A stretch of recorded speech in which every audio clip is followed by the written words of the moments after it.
আসসালামু আলাইকুম প্রিয় দর্শকমণ্ডলী, আশা করি আপনারা সবাই মহান আল্লাহর রহমতে ভালো আছেন। আজ আমি আপনাদের সাথে শেয়ার করব একটি অসাধারণ মজাদার চিকেন রেসিপি। খুব সহজ কিছু উপকরণ দিয়ে এই রেসিপিটি তৈরি করা যায়, আর এর স্বাদ এতটাই চমৎকার যে একবার খেলে বারবার খেতে ইচ্ছে করবে। তাহলে চলুন আর দেরি না করে শুরু করা যাক আজকের রান্না। এই রেসিপি তৈরির জন্য আমি নিয়েছি 1 কেজি মুরগির মাংস।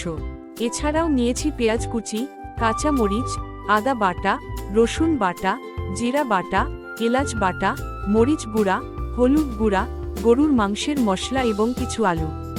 আপনারা চাইলে নিজেদের স্বাদ অনুযায়ী মশলার পরিমাণ কম বেশি করতে পারেন। প্রথমে একটি কড়াই চুলায় বসিয়ে পরিমাণ মতো তেল দিয়ে গরম করে নেব। তেল ভালোভাবে গরম হয়ে গেলে পেঁয়াজ কুচিগুলো দিয়ে দেব। পেঁয়াজগুলো ধীরে ধীরে ভাজতে থাকবো যতক্ষণ না সুন্দর সোনালী রং ধারণ করে। এই ধাপটি খুবই গুরুত্বপূর্ণ, কারণ ভালোভাবে ভাজা পেঁয়াজ রান্নার স্বাদ অনেকটাই বাড়িয়ে দেয়। প্রিয় দর্শক, আমাদের চ্যানেলে যদি আপনি নতুন হয়ে থাকেন, তাহলে আপনাকে জানাই আন্তরিক স্বাগতম। আমরা নিয়মিত সহজ ও মজাদার রান্নার রেসিপি শেয়ার করে থাকি। এমন আরও নতুন নতুন রেসিপি পেতে এখনই চ্যানেলটি সাবস্ক্রাইব করুন এবং পাশে থাকা বেল আইকনটি অন করে রাখুন। আপনার একটি সাবস্ক্রাইব আমাদের জন্য অনেক বড় অনুপ্রেরণা। ধন্যবাদ আমাদের সাথে থাকার জন্য।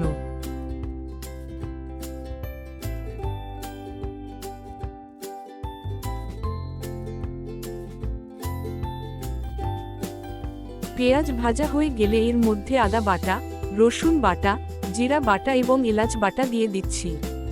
এরপর সবকিছু ভালোভাবে নেড়ে মিশিয়ে নিচ্ছি, যাতে মশলাগুলো ভালোভাবে ভাজা হয়।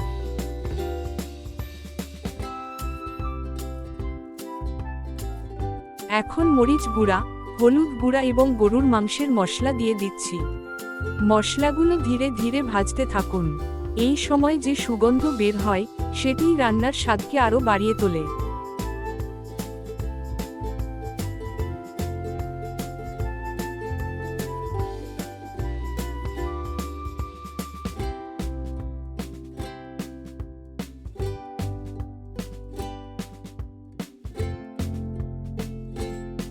দেখুন, মশলাগুলো কত সুন্দর রং ধারণ করেছে।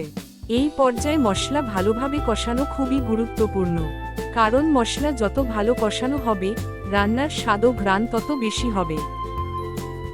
এবার এর মধ্যে মুরগির মাংস দিয়ে দিচ্ছি। মাংসের সাথে মশলাগুলো খুব ভালোভাবে মিশিয়ে নেব, যাতে প্রতিটি টুকরোতে মশলার স্বাদ সমানভাবে পৌঁছে যায়।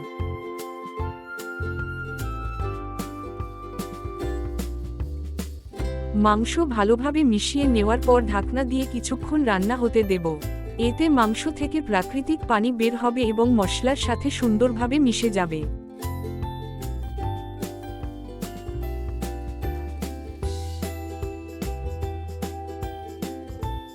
কিছুক্ষণ পর ঢাকনা খুলে মাংসগুলো আবার নেড়ে দিচ্ছি। এতে কড়াইয়ের তলায় মাংস লেগে যাওয়ার সম্ভাবনা থাকবে না এবং রান্নাও সমানভাবে হবে। এখন শুরু হচ্ছে সবচেয়ে গুরুত্বপূর্ণ ধাপ, অর্থাৎ মাংস কষানো। ধীরে ধীরে মাংস নেড়ে কষিয়ে নিতে হবে। এই ধাপ যত ভালো হবে, রান্নার স্বাদও তত বেশি হবে।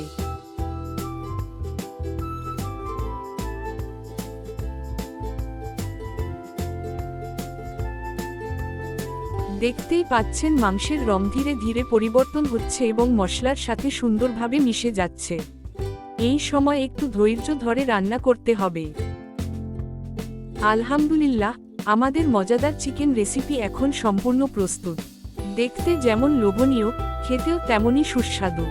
রেসিপিটি যদি আপনাদের ভালো লেগে থাকে, তাহলে ভিডিওতে একটি লাইক দিন, আপনার মতামত কমেন্টে জানান এবং বন্ধুদের সাথে শেয়ার করুন। এমন আরও নতুন নতুন রেসিপি পেতে আমাদের চ্যানেলটি সাবস্ক্রাইব করতে ভুলবেন না। সবাই ভালো থাকুন, সুস্থ থাকুন। আল্লাহ হাফেজ।